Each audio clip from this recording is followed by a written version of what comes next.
Este año nos sobran las razones para celebrar.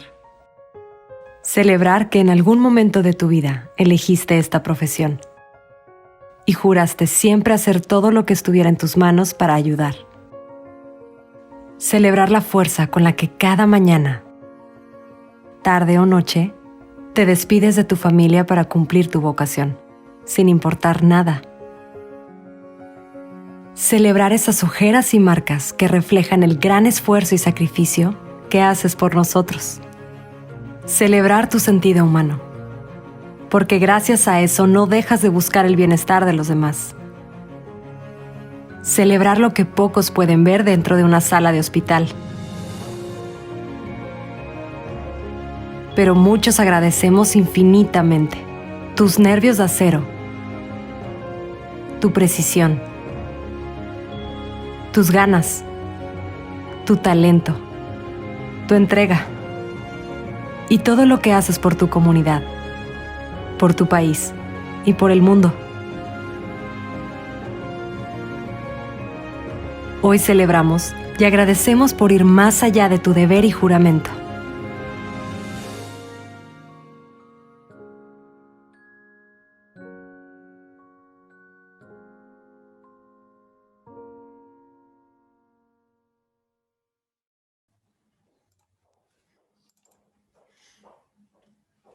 Muy buenos días, tengan todos ustedes. Antes de dar inicio a nuestra sesión, les voy a recordar nomás que favor de mantener en silencio sus micrófonos y también les recordamos que recibiremos las preguntas a través del chat. Al final de la sesión les pedimos también que nos haga favor de llenar una encuesta de satisfacción. La liga la encontrarán en el chat o bien a través del código QR. En nombre de la Escuela de Medicina y Ciencias de la Salud del Tecnológico de Monterrey, les doy la más cordial bienvenida a la sesión académica de pediatría. El día de hoy tendremos la ponencia de situación de la oncología pediátrica en México, que será impartido por la doctora Marta Zapata Tarrés. Me voy a permitir dar una pequeña reseña de la doctora Zapata Tarrés. La doctora Marta Zapata Tarrés estudió medicina en la Universidad Nacional Autónoma de México. La especialidad de pediatría la realizó en el Instituto Nacional de Pediatría, la subespecialidad de oncología pediátrica en la misma institución y durante ese tiempo fue jefe de residentes en el Instituto Nacional de Pediatría. Cuenta con una maestría en ciencias médicas por la Universidad Nacional Autónoma de México y tiene un doctorado en ciencias médicas también por la UNAM. Ejerció como investigadora en ciencias médicas en el Servicio de Oncología en el Hospital Infantil de México Federico Gómez durante el periodo 2004-2012. La doctora es SNI nivel 2, es médico adscrito, fue médico adscrito del Instituto Nacional de Pediatría durante el periodo de 2012 al 2020, hasta hace algunas semanas, en donde ahora toma la nueva responsabilidad como titular de coordinación de investigación en la Fundación IMSS en México. Es presidenta de la Agrupación Mexicana de Oncohematología Pediátrica en México. Es autora de múltiples artículos de investigación, miembro de diversos comités y sociedades nacionales. Bienvenida, doctora Zapata Tarrés.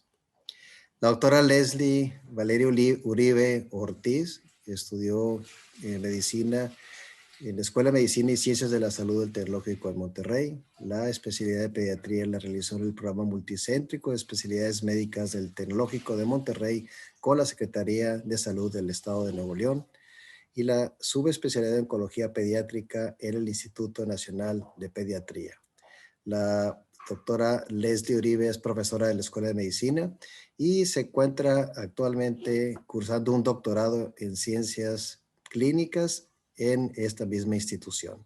Bienvenida las dos. La doctora Leslie será quien coordinará esta sesión. Adelante. Muchas gracias, doctor Valencia. Buenos días a todos. Les agradecemos que nos acompañen el día de hoy a esta tercera sesión del módulo de oncología pediátrica de este mes de noviembre. Como pediatras hemos visto en las sesiones anteriores que tenemos la responsabilidad de conocer el cáncer en niños y adolescentes siempre con varios objetivos en mente y mencionábamos que uno de los principales es realizar esta detección oportuna que sabemos influye en que tengan un mejor pronóstico, siendo fundamental tener una perspectiva sobre cómo es la práctica de la oncología pediátrica tanto a nivel nacional e internacional, siempre pues a través de esta educación médica continua basada en evidencia. Es por esto que continuamos con este módulo, con la ponencia del día de hoy, para lo cual agradezco infinitamente a la doctora Marta Zapata que nos acompañe. Es un honor, doctora, contar con su presencia, conociendo su trayectoria y siendo no solamente mi profesora, sino de muchos oncólogos pediatras de nuestro país y a nivel internacional. Sin más preámbulo, le cedo la palabra, doctora. Bienvenida.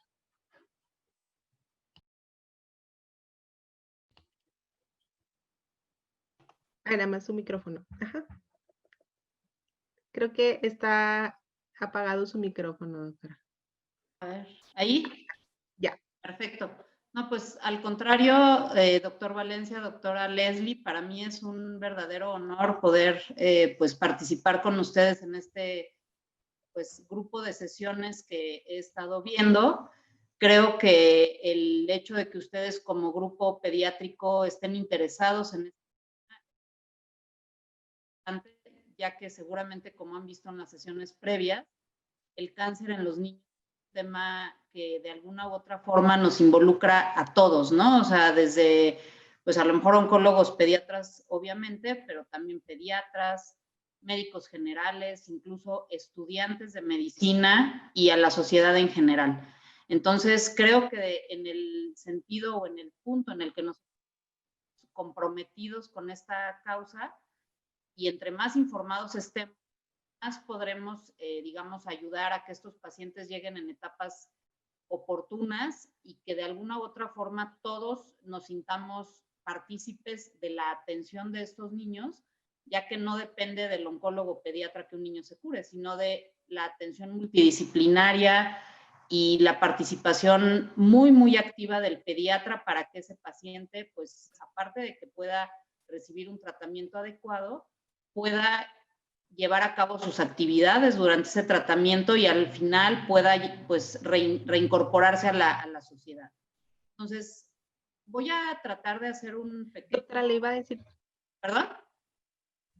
Voy a le iba a decir si podía compartir su pantalla nada más. ¿no la he compartido? No sé si... A ver. No está compartida. A ver, perdón por interrumpirla. A ver. Sí, no se preocupe. ¿Ahí se ve?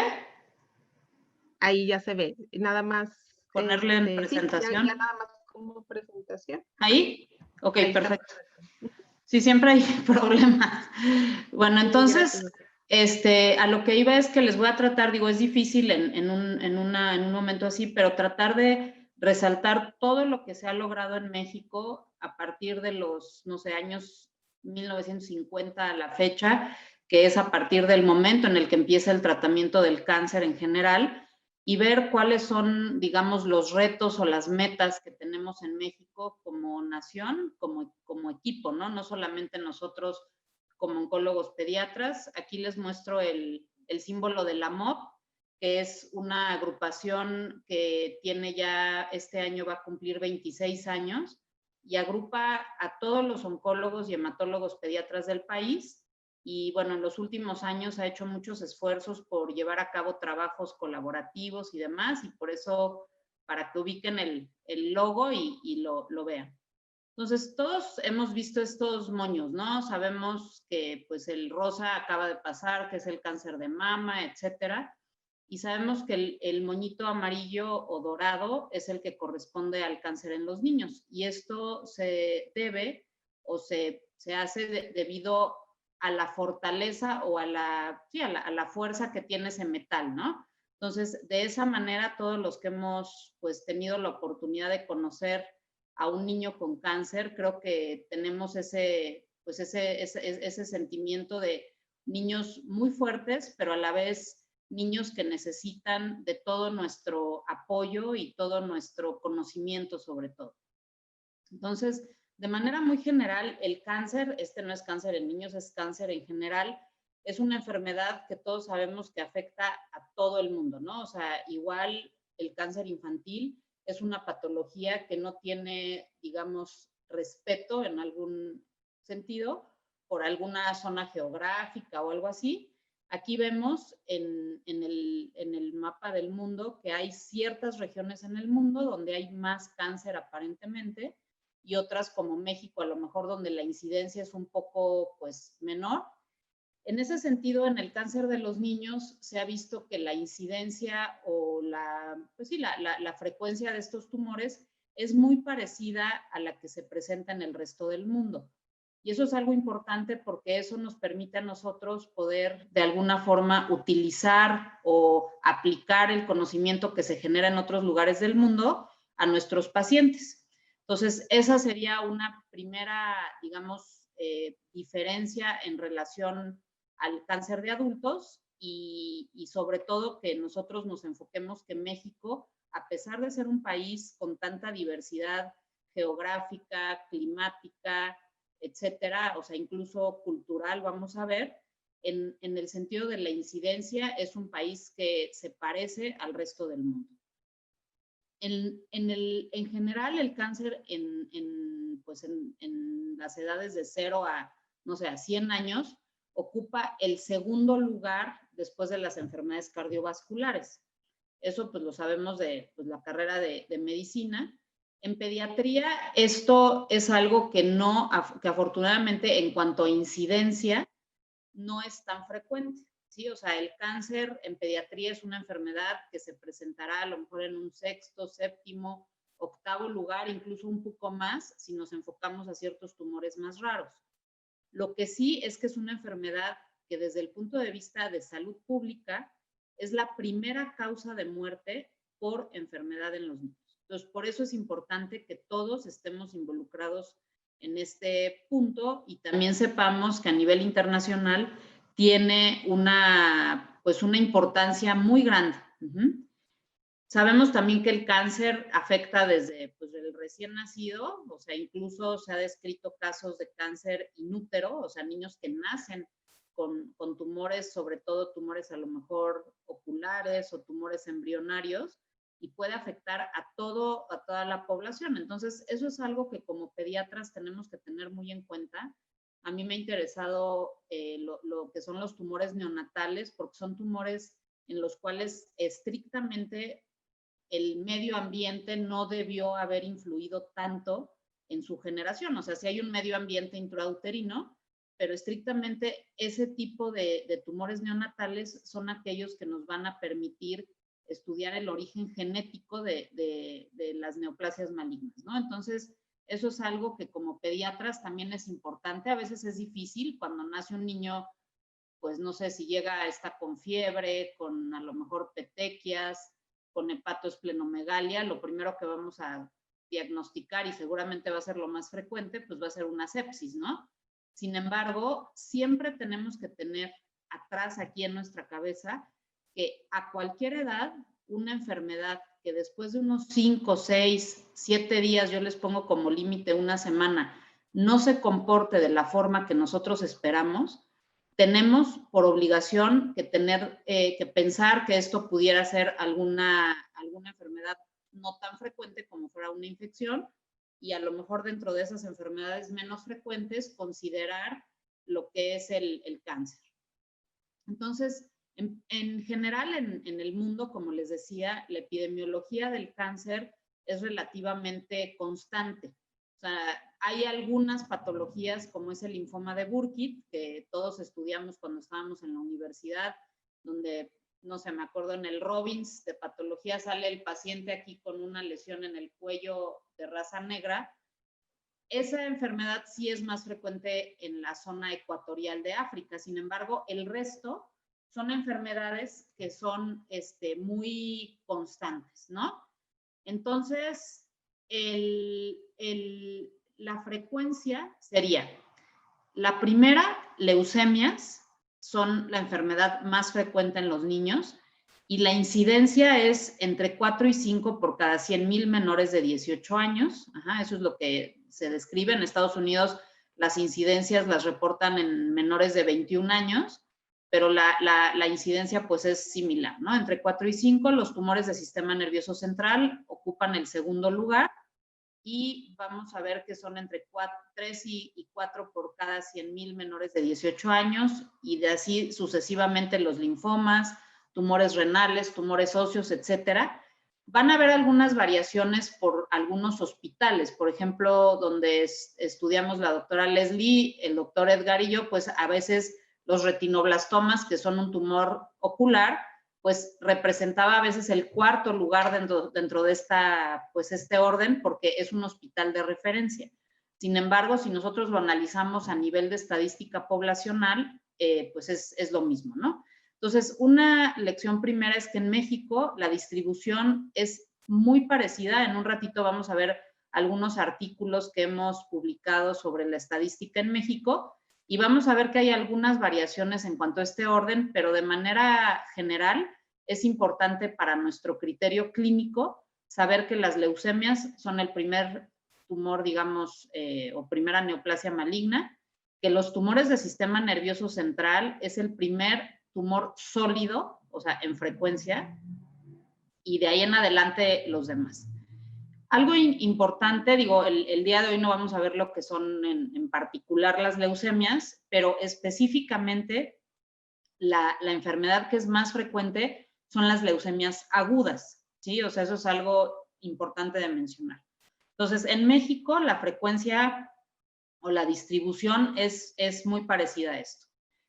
Algo que siempre me gusta resaltar es el periodo de los adolescentes, ¿sí? Como pediatras tenemos que estar preparados para enfrentar, y como oncólogos pediatras también, y es un reto muy grande, atender a adolescentes. ¿Por qué? Porque en primera, pues tienen una biología diferente a la que va a tener un escolar, un preescolar, un recién nacido, pero a la vez todavía no tienen una, digamos, biología pues igual a la de un adulto, ¿no? Entonces, eso es lo que de alguna u otra forma explica por qué existe una epidemiología especial para los adolescentes. O sea, pacientes o niños entre los 12 y los 18 o 21 años, si nos extendemos a edades como en Estados Unidos, donde el límite son los 21 años.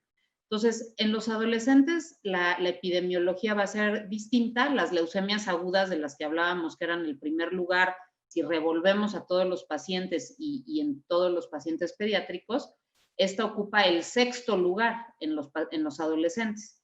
Y el primer tumor que se presenta en la adolescencia es el linfoma de Hodgkin, que es un linfoma que es curable, pues en algunas series se refiere hasta en un 99-100%, y por lo tanto es algo que nosotros tenemos que tener en mente, que el cáncer es curable en los niños, ¿sí? Eso es algo importante. Después están los tumores de células germinales, que también pues van a ser tumores de ovario, tumores de testículo y también tumores que se presentan en la línea media. Y esos tumores pues también son enfermedades que si son detectadas a tiempo, en la actualidad pueden tener una tasa de curación prácticamente del 100%, ¿sí? Entonces, eso es algo que me gustaría que se lleven como equipo de pediatría, que a veces, pues lo que hemos visto a veces desafortunadamente hasta en películas, la televisión, incluso lo que nos transmiten algunos médicos que a lo mejor no están tan inmersos en esto, es que, pues bueno, ya déjalo, o sea, no lo atiendas, no lo transfundas, no lo metas a terapia intensiva porque es un paciente que tiene mal pronóstico. Entonces, por eso les decía en un principio que el éxito del tratamiento de un niño con cáncer depende de todos, del oncólogo, del terapista, del pediatra, etcétera. ¿Y para qué? Para que tenga acceso a un tratamiento efectivo. Los tumores del sistema nervioso central ocupan el tercer lugar. Los tumores óseos, que también son tumores difíciles de tratar, al igual que los tumores del sistema nervioso central, ocupan el cuarto lugar. Y así nos vamos a lo demás. Entonces, esta epidemiología específica de adolescentes también en México se ha podido corroborar, a pesar de que, digamos, no tenemos como tal en este momento un registro nacional de tumores malignos, en base a lo que han habido de, no sé, registros del INEGI, registros del esfuerzo que se han hecho en agrupaciones como la MOP o como la Sociedad Mexicana de Oncología, se ha podido pues establecer este tipo de distribución y hemos concluido que es muy parecida. Esta es la supervivencia en el mundo, ¿sí? Nosotros hemos históricamente visto que el cáncer de manera general, a partir de los años 50 a la fecha, ha tenido una pues, elevación en las tasas de curación y vemos, por ejemplo, aquí en amarillo, lo que yo les decía, que es el linfoma de Hodgkin, que es uno de los tumores que tiene una tasa de curación más alta y en este momento, en los años 2010, 2020, prácticamente del 100%. Las leucemias agudas linfoblásticas, que son la neoplasia maligna más frecuente en los niños, ustedes ven aquí que es de las neoplasias que ha pues, logrado tener una elevación muy, muy grande y en la actualidad en el mundo tiene una tasa de curación arriba del 80-90%, de acuerdo a las tasas de curación.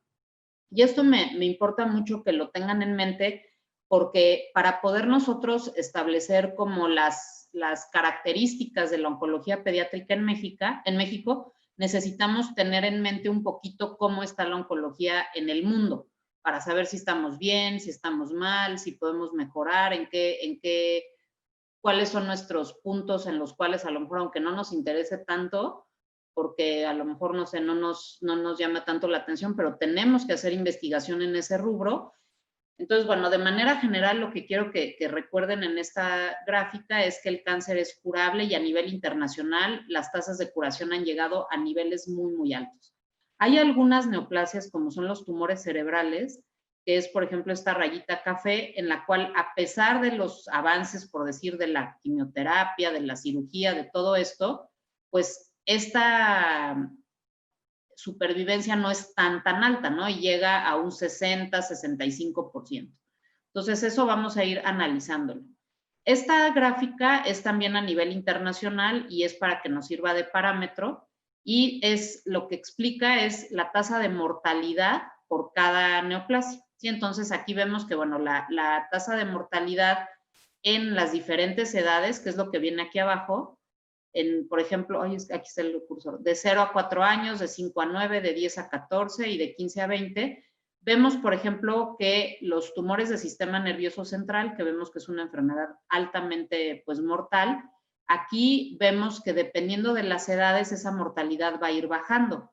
Los niños más pequeños, de 0 a 4 años, son aquellos que van a tener una mortalidad más alta y mientras vayamos avanzando en el crecimiento de un niño, vemos que esa mortalidad va bajando, ¿sí? Al revés de otros tumores como el neuroblastoma, que cuando son niños pequeños tienen una tasa de mortalidad relativamente baja y a medida que los niños van creciendo, si se enferman, no sé, en la adolescencia, la tasa de mortalidad es muy alta.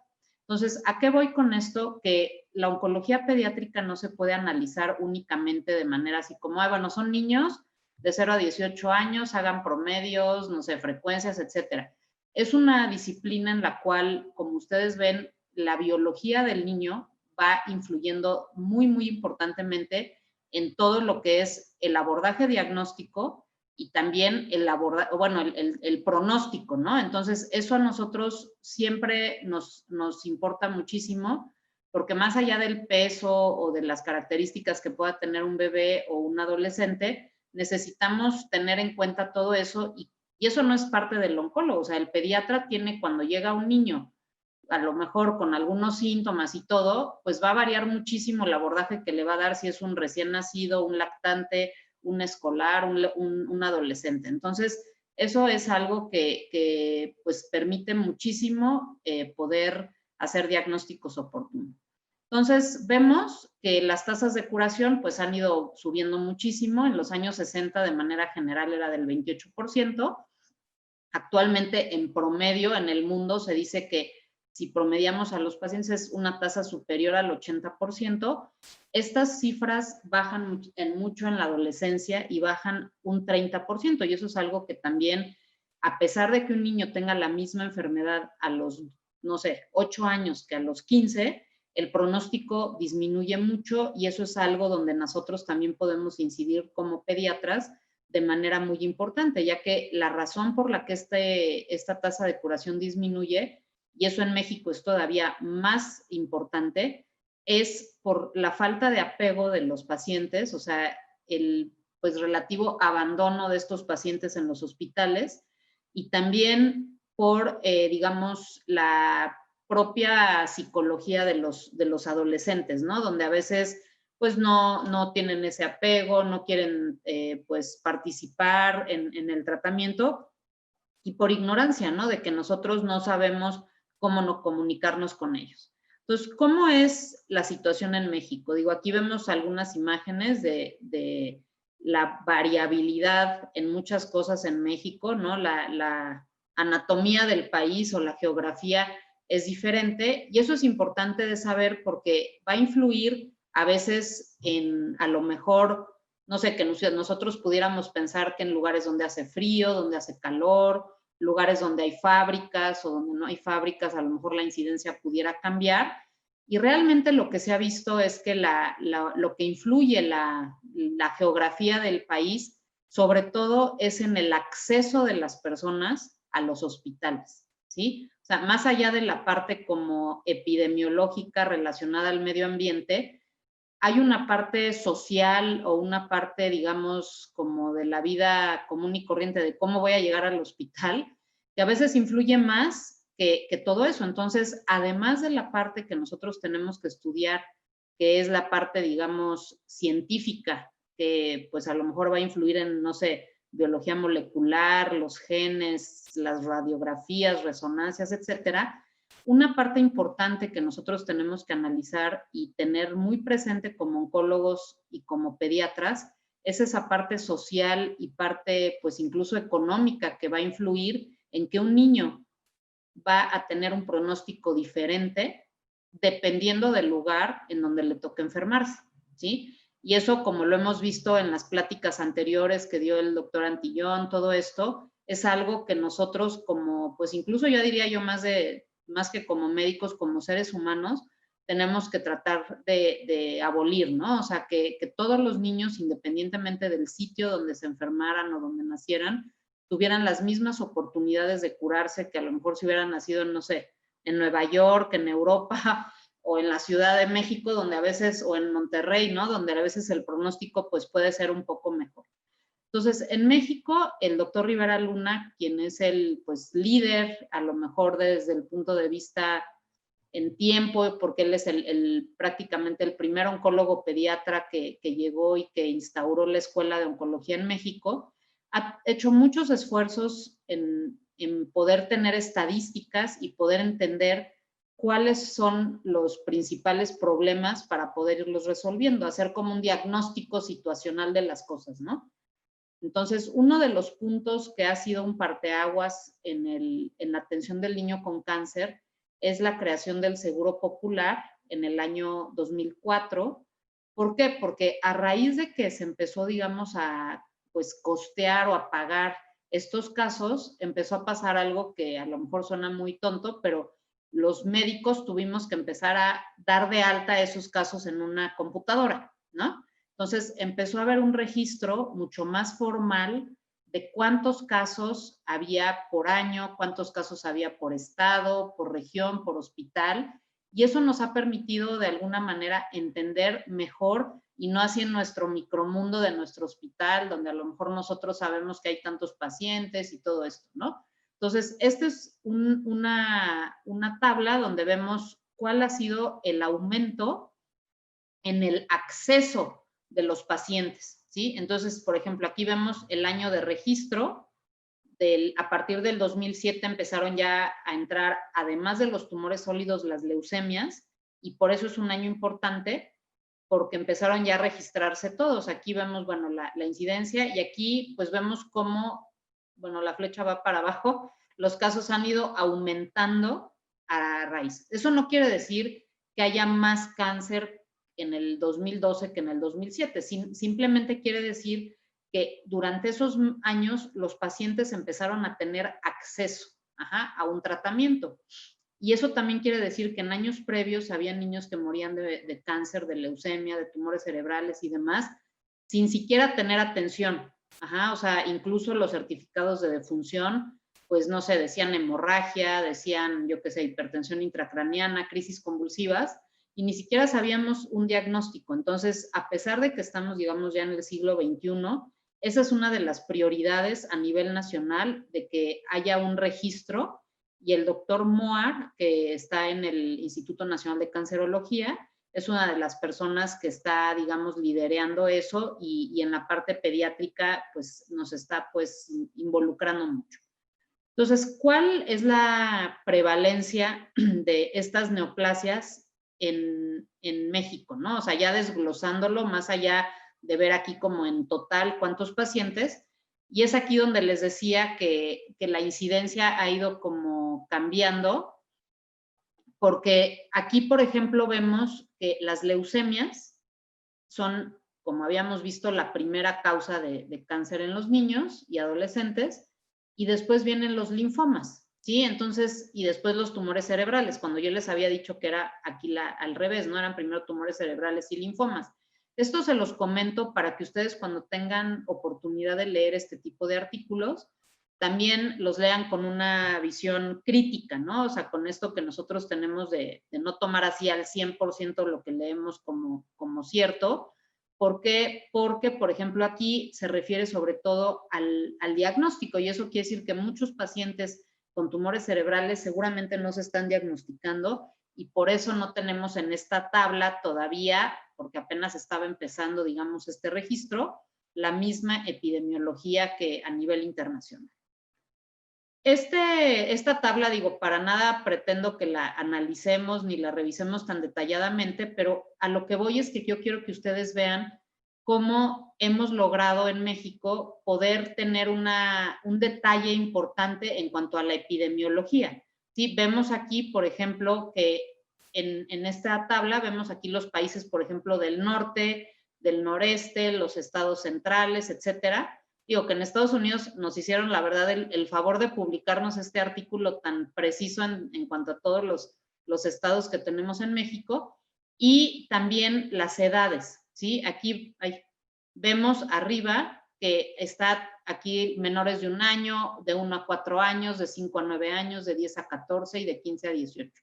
Entonces, tenemos un detalle ya por estados, por edades, y esto ha permitido darnos cuenta, por ejemplo, aquí abajo, donde vemos que no solamente pues el cáncer tiene una incidencia más o menos parecida, pero que la mortalidad, que es a lo que se refiere esta tabla, pues no varía mucho de acuerdo a los estados de la República Mexicana, aunque sí vemos que hay algunos estados como que destacan. Aquí, por ejemplo, vemos de Baja California Sur, donde tiene 6.7, en Tabasco, que tiene 7.7, otros donde la incidencia es un poco más baja, ¿no? Como en Durango, 3.1, y esto en promedio nos da una, pues, mortalidad de 5, ¿no? Que eso a nivel internacional es pues, un valor estándar. Sin embargo, aquí pues sí nos hace, pues, hacernos preguntas, ¿no? Oye, ¿qué está pasando en los estados? No se registran las muertes, o si efectivamente se están muriendo más, o qué están haciendo en esos hospitales donde la mortalidad es más baja. Entonces, todo esto, digo, aprovechando que estoy aquí con la oportunidad de poder hablar con ustedes, a lo que voy es que es importante saber que tenemos muchísimo de dónde hacer investigación, y en cosas a veces muy simples, ¿no? Como saber casi que contar con números y palitos, cuántos somos, de qué nos enfermamos y todo esto, y eso puede ser incluso en estados como el de ustedes en Nuevo León, motivo de tesis, motivo de cosas muy interesantes.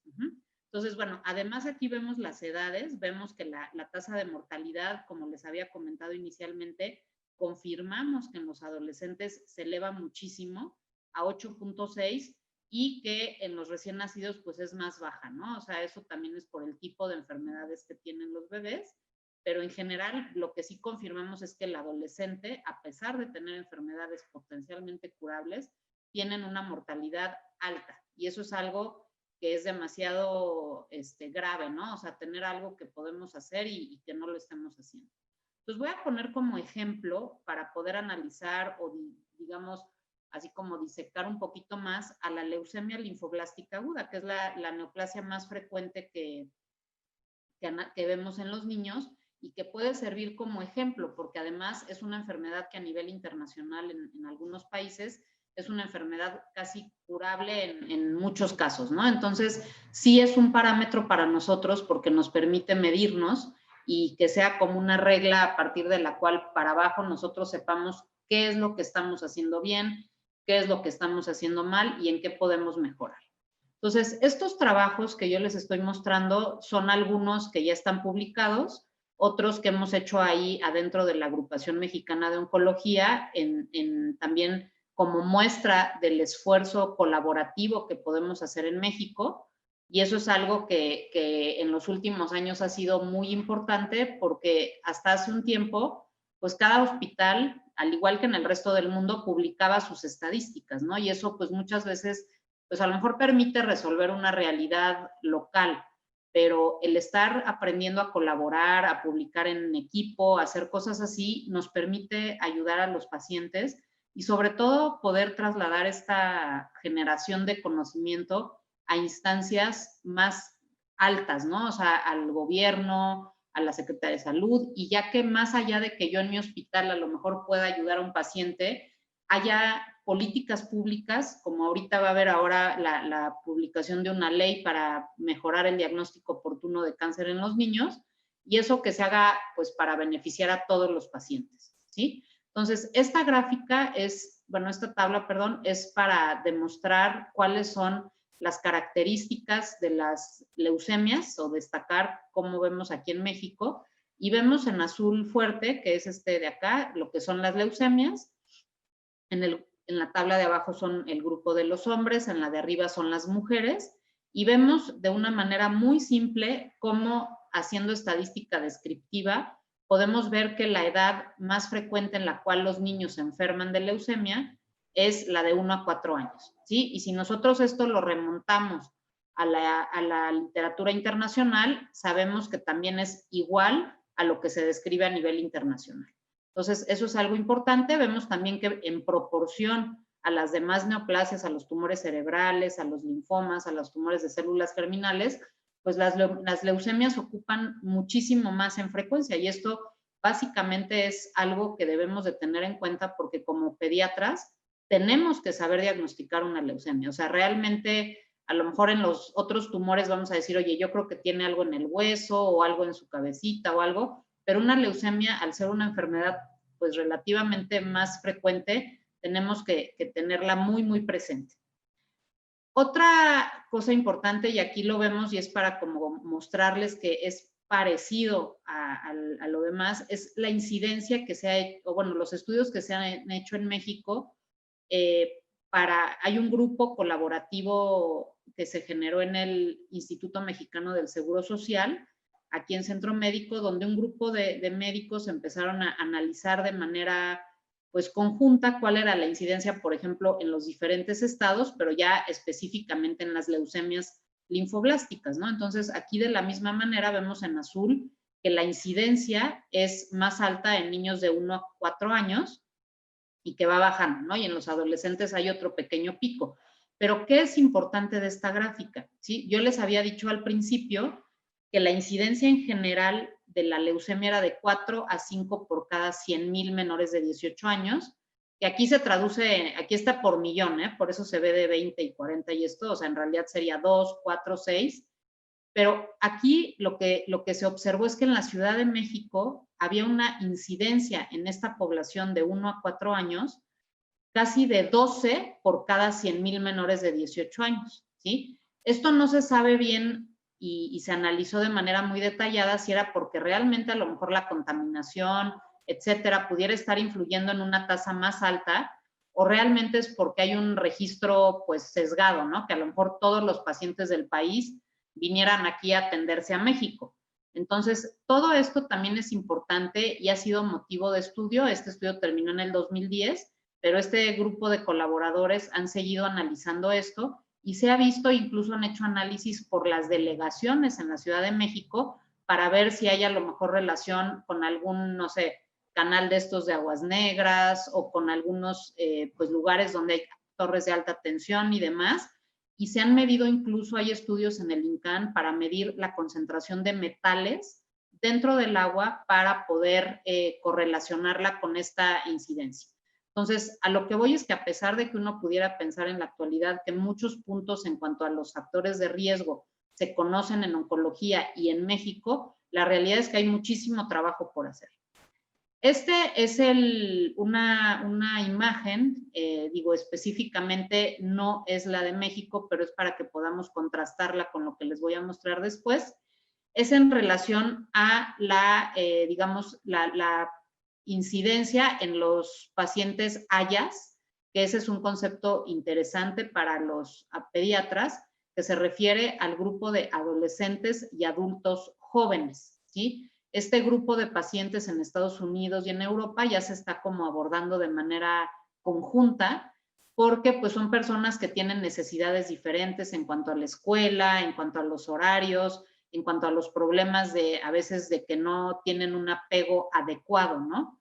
Entonces, aquí vemos que pues los pacientes con ¿cómo se llama? Con adolescentes y adultos jóvenes, pues tienen una tasa, una incidencia relativamente no tan alta de leucemia, 1.2 a 1.4, pero sí quiero mostrarle que entre niños y niñas, adolescentes, también hay una diferencia, ¿no? Entonces, incluso en ese sentido es interesante entender que la epidemiología es diferente.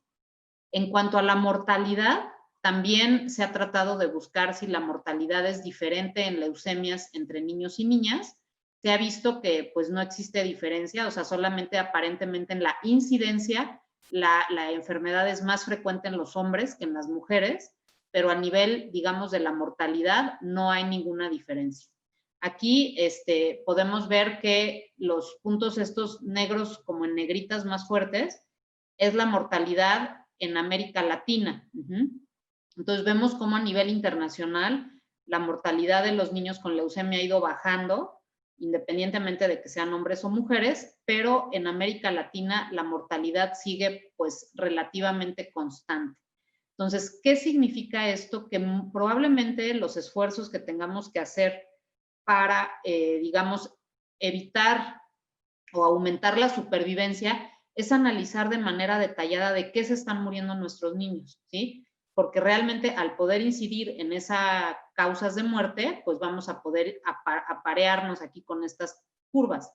¿Y qué es lo que se ha analizado específicamente en México? La causa de muerte número 1 de los niños con leucemia o los niños con cáncer en general es de toxicidad, ¿sí? Los niños no se mueren de progresión de la enfermedad o de que la quimioterapia no hace efecto, sino que los niños se mueren sobre todo de que no tienen un cuidado a tiempo de las complicaciones infecciosas. Entonces, ese punto es algo que a mí me importa muchísimo que podamos entender, porque esa atención del paciente complicado con cáncer es una atención que da el pediatra. Realmente el pediatra es el que va a dar la atención en cuanto a la parte de cuando llega a urgencias, iniciar los antibióticos de manera oportuna.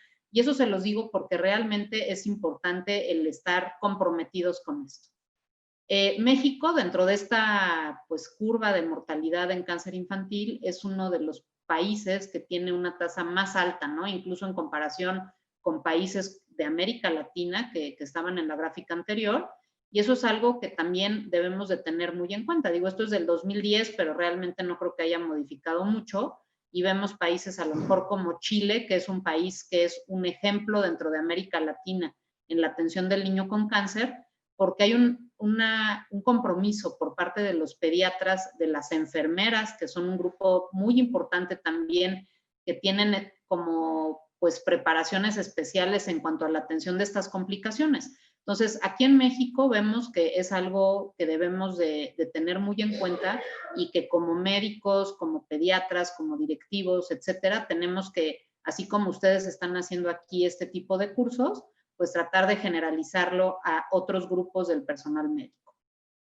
En México, esta sí es una base de datos específica del INEGI, de la Secretaría de Salud, donde vemos que la tasa de mortalidad aumenta muchísimo. Sí, aquí ya vimos que está la tasa este es específicamente en leucemias, y volvemos a confirmar que el grupo etario influye mucho en la tasa de mortalidad, ¿no? Entonces, aquí podemos pensar por qué, ¿no? Porque Pues en parte es porque los papás llevan rápidamente a los niños a los hospitales cuando están chiquitos y los adolescentes pues hay que obligarlos, así, ¿no? Es algo más complejo, pero también es por la fisiopatología del organismo propio de un adolescente, donde el metabolismo de la quimioterapia, el metabolismo de los antibióticos y demás, pues es algo que es difícil ¿cómo decir?, de entender, y nosotros sabemos que debemos de tener ciertos cuidados diferentes.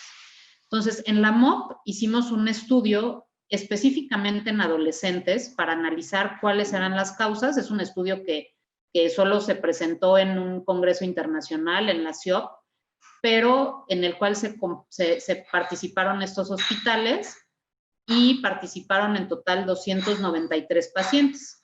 Aquí vemos que la supervivencia global de los pacientes baja hasta un 40%, ¿sí? A lo largo de 120 meses. Entonces, imagínense, comparado con ese 90% que yo les estoy diciendo, pues sí estamos en una situación muy complicada. Este estudio se hizo hace 2 años y medio.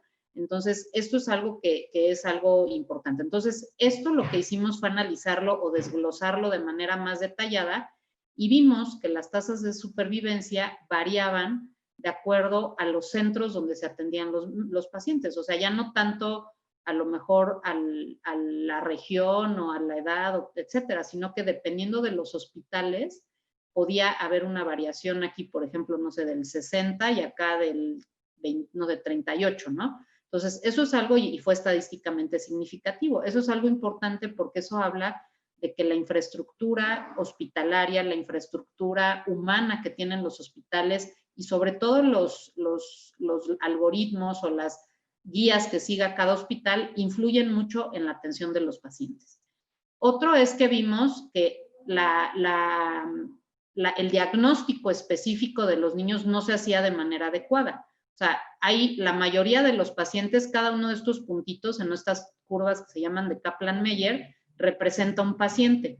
Y aquí vemos que la mayoría de los pacientes no tenía una alteración molecular descrita, ¿sí? Y eso era porque no se le habían hecho los estudios. ¿Y eso qué implica? Por ejemplo, que un niñito que tenía translocación 922 o translocación 411, que es una indicación probablemente para que vaya a trasplante, no va a ir a trasplante porque ni siquiera sabíamos que la tenía, ¿no? Entonces, eso es algo en lo que también en México tenemos que mejorar mucho. Antes de que pues, un paciente tenga acceso a tanto tratamiento y todo esto, que tengan acceso a un diagnóstico de primera. Sí, eso es lo más importante porque en base a un diagnóstico bueno, nosotros podemos ofrecerle a ese paciente un plan de tratamiento adecuado. Pues lo mismo, más o menos es para representar el inmunofenotipo, que es otro estudio para diagnosticar a las leucemias, donde vemos que igual en azul, pues muchos eran de células B, pero muchos también no tenían el diagnóstico, ¿no? Aquí de células B representa un grupo de leucemias linfoblásticas que son de buen pronóstico en realidad, y vemos que a pesar de ser leucemias de tipo B, el pronóstico pues no llega ni al 50% en adolescentes. Entonces, eso es algo que es muy importante que lo tengamos en nuestra cabeza, ¿sí? Esta gráfica a lo que se refiere es a los puntos en los cuales nosotros pues podemos incidir o cambiar, ¿no? El grupo de adolescentes muchas veces, dependiendo del hospital en el que se trate, va a tener un pronóstico diferente. Si se atiende aquí con un grupo o un tratamiento pediátrico, la supervivencia va a ser mucho mayor que si recibe un tratamiento para adultos, ¿sí? Entonces, eso es algo que también ustedes deben de tener en cuenta a diagnosticar un adolescente. Incluso un chavo de 18, 19 años es preferible o tiene un mejor pronóstico si se atiende por pediatras o en un hospital pediátrico a que si se atiende en un hospital de adultos, ¿sí? Y eso es algo que no solamente aplica en México, sino a nivel internacional, y por eso es que se han establecido estos grupos AYAS o adolescentes y adultos jóvenes, porque se ha visto que el pronóstico varía pues de acuerdo al tratamiento que se les da. Este trabajo lo hicimos, o sea, se hizo aquí en México, es un trabajo también donde lo que tratamos de analizar, esto es un estudio que se publicó apenas este año, donde el título dice acceso al tratamiento pediátrico en México, respondiendo a las, digamos, de necesidades y oportunidades de salud, ¿sí? Entonces, este estudio lo que hizo fue tratar de analizar de manera retrospectiva, o sea, se hicieron encuestas a todos los directores de hospitales que quisieron participar y de donde eran pacientes pediátricos, y lo que se vio es que el sistema de salud de alguna manera tiene barreras propias, o sea, ellos, digamos, el sistema de salud no paga ciertos, por ejemplo, esto que hablábamos de biología molecular para las leucemias. Entonces, la infraestructura relacionada a la atención oncológica varía mucho en los diferentes hospitales del IMSS o de Secretaría de Salud, y eso es algo que pues tenemos que mejorar, ¿no? Porque si ya vimos que la supervivencia varía por hospitales, pues lo primero que habría que hacer es, digamos, homogeneizar la infraestructura de los hospitales, o que solo se atendieran pacientes en hospitales con la infraestructura adecuada. Estos artículos se los muestro y les pongo aquí la referencia para que ustedes vean el esfuerzo que hemos hecho a nivel de la MOP y a nivel en México para hacer trabajos colaborativos, y que no solamente a veces se hacen en Estados Unidos o en Europa, ¿no? Eso es algo que yo me gusta mucho destacar, y que todos pues pueden participar. O sea, muchos de aquí, por ejemplo, en este trabajo donde analizamos retraso en el diagnóstico de pacientes con cáncer, digo, estoy yo que soy oncóloga, algunos otros compañeros míos que son oncólogos, pero por ejemplo esta doctora Elizabeth, ella fue pasante de servicio social ahí en el instituto. De hecho, yo no sé, me imagino que Leslie la conoció, pero hay varias personas. Entonces, a lo que voy es que esta doctora es Svetlana, ella es economista. Entonces, esto es algo importante que nosotros tenemos que entender. Esto es parte de todos, ¿sí? En este análisis lo que hicimos fue evaluar cuáles eran las características de los pacientes que llegaban a los hospitales y finalmente se diagnosticaban con cáncer. Lo que vimos es que cuáles eran los motivos por el cual estos pacientes no llegaban a tiempo. El 50% decían que tenían miedo de llegar, ¿no? O sea, otros pacientes se automedicaban, otros el pediatra les daba sintomáticos antes de estarles dando un tratamiento o un abordaje diagnóstico. Entonces, este artículo se los voy a compartir a través de la doctora Leslie para que ustedes lo vean, porque es algo interesante. También vemos que el promedio de diagnóstico es incluso hasta de 40 días en el mejor de los casos, pero hay pacientes que se llegan a diagnosticar después de 6, 8 meses. Entonces, eso es algo importante que tenemos que saber, y obviamente eso es responsabilidad del personal de primer contacto. Hemos hecho algunos estudios donde hemos analizado cuál es el comportamiento de los tumores en México, para ver cómo ya, así como les mostré ese de leucemias, que pues es difícil porque en México se diagnostican alrededor de 5,000, 6,000 pacientes pediátricos con leucemia al año, pero este que hicimos para como retarnos como grupo, para saber si podíamos trabajar en equipo, es de tumores raros. Entonces, aquí lo que analizamos fue que la supervivencia de estos niños, afortunadamente, era muy parecida al resto del país, y la característica particular es que estos pacientes muchas veces son tumores que son resecados quirúrgicamente. Entonces, no hay tanta infraestructura que se necesita, y eso es algo interesante de entender. Otro trabajo que hicimos como Agrupación Mexicana de Oncología fue este artículo relacionado a cómo estábamos nosotros en México en relación a los cuidados paliativos, ¿sí? Y eso es un estudio que también ha sido muy bonito, porque pues lo que nos ha reflejado es que hay lugares donde afortunadamente pues hay un grupo de paliativistas, todo esto, pero también algo muy triste porque hay lugares donde los pacientes no tienen atención ni siquiera para atención al dolor. Entonces, eso es algo donde a mí también me gustaría mencionar que en México es como un campo que debemos de tomar en cuenta. No necesitamos ser oncólogos o hematólogos pediatras para atender a un niño en cuidados paliativos. Como pediatras tenemos que entrenarnos y capacitarnos para esto, porque es algo que seguramente en un niño con cáncer o en un niño con otra enfermedad vamos a tener que enfrentar. Este es un trabajo también que se hizo en el 2018, donde lo que analizaron fue cuáles eran las características de los hospitales. Y con esto prácticamente ya voy a ir terminando. Y lo que vemos es, por ejemplo, que los hospitales aquí se dividieron en, digamos, era todos los centros hospitalarios que participaron. Estos eran los que atendían menos de 30 pacientes al año, estos los que atendían entre 30 y 60 y estos más de 60, ¿sí? Entonces, lo que se observó es que la variabilidad en cuanto al tipo por ejemplo, no sé, equipos de radiología, pues es muy variable dependiendo de los hospitales, y que hay algunos, por ejemplo, el citómetro de flujo, que es un equipo necesario, o la inmunohistoquímica para diagnosticar de manera así rutinaria el cáncer, pues es estadísticamente significativo, o sea, en diferencias dependiendo de los hospitales. Entonces, eso es algo que también es importante entender. O sea, si nosotros diagnosticamos un niño con cáncer, debe de atenderse en un lugar donde haya todo lo necesario para hacerle un diagnóstico de primera, pues así, de primera clase, ¿no?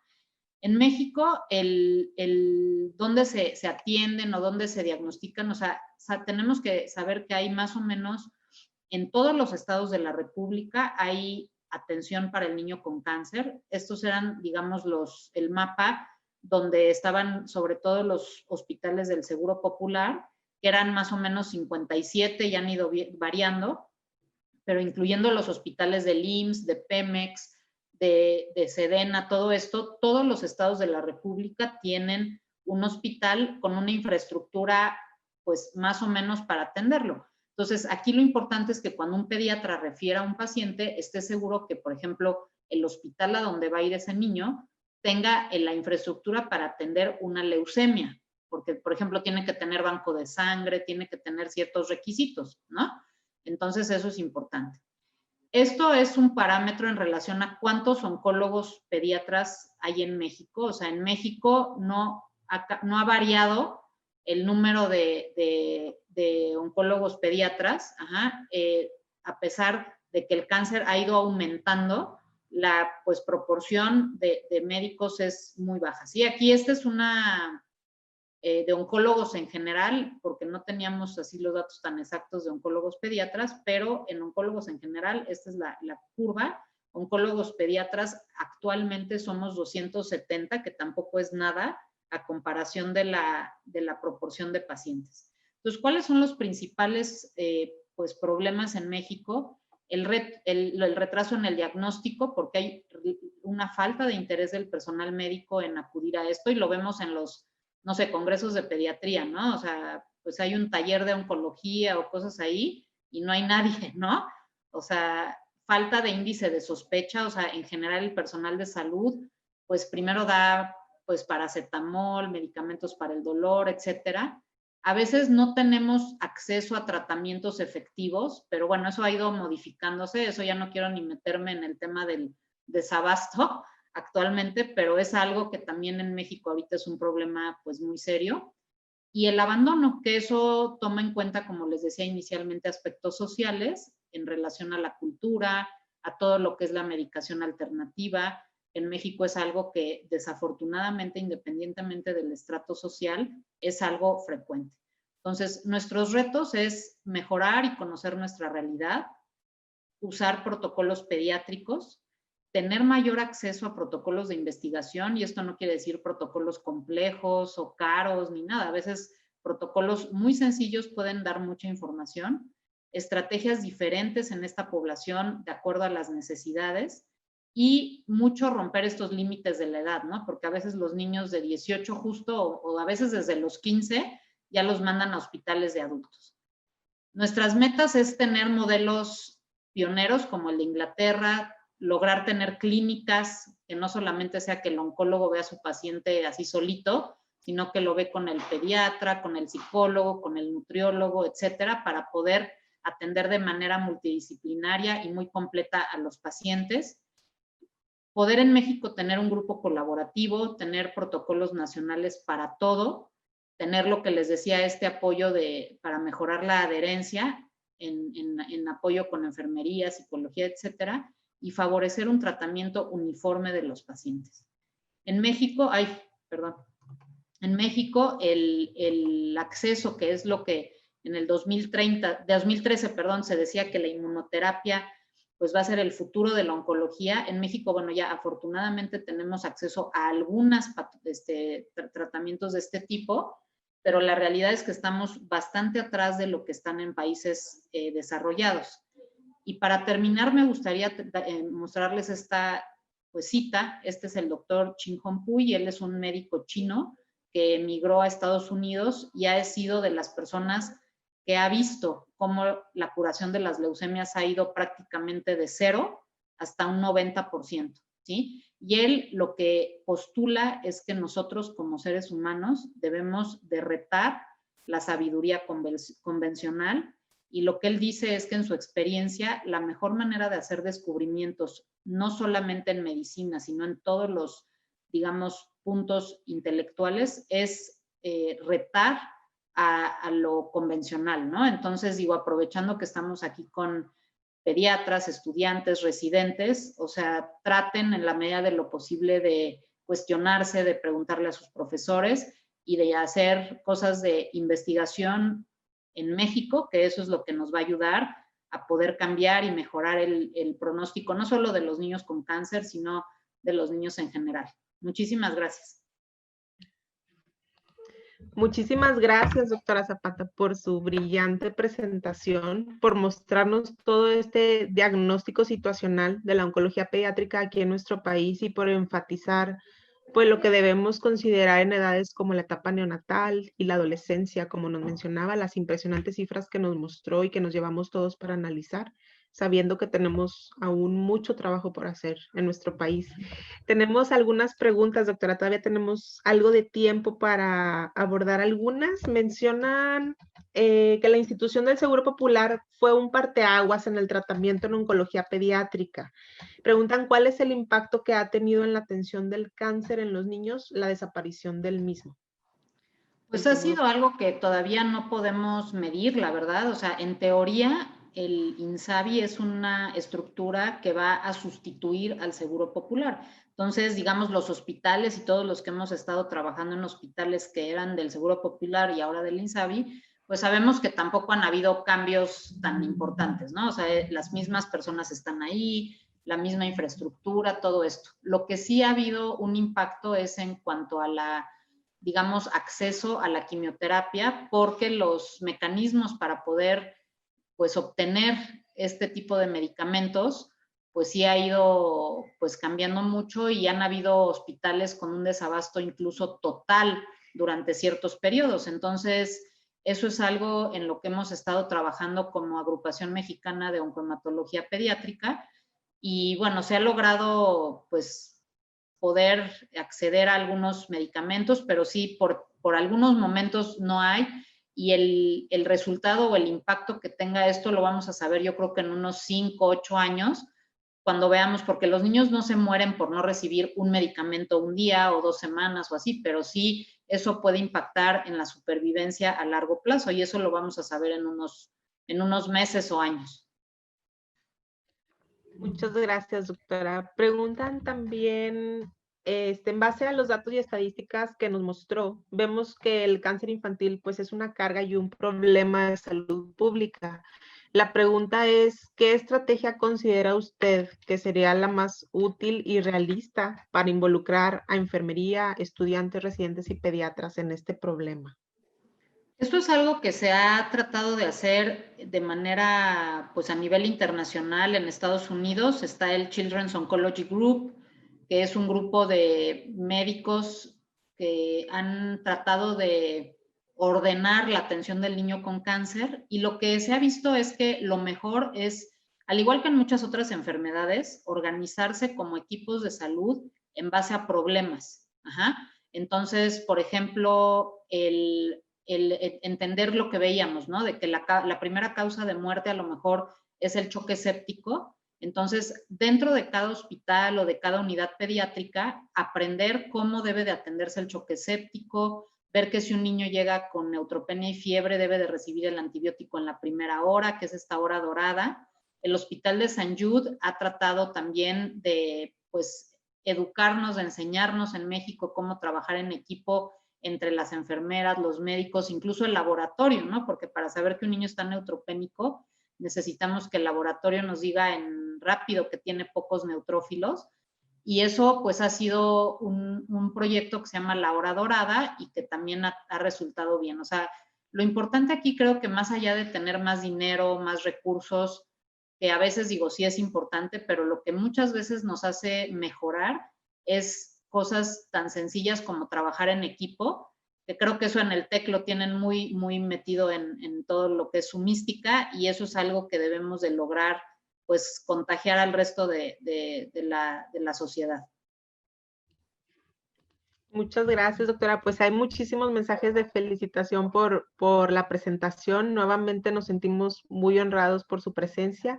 Muchas gracias a toda la audiencia por habernos acompañado y los invitamos a contestar la encuesta de satisfacción que les dejamos en el chat. Igualmente les hacemos la invitación para el próximo miércoles 25 de noviembre con la última sesión de este módulo de oncología. Y pues nuevamente muchas gracias, doctora, y a todos que tengan un excelente día.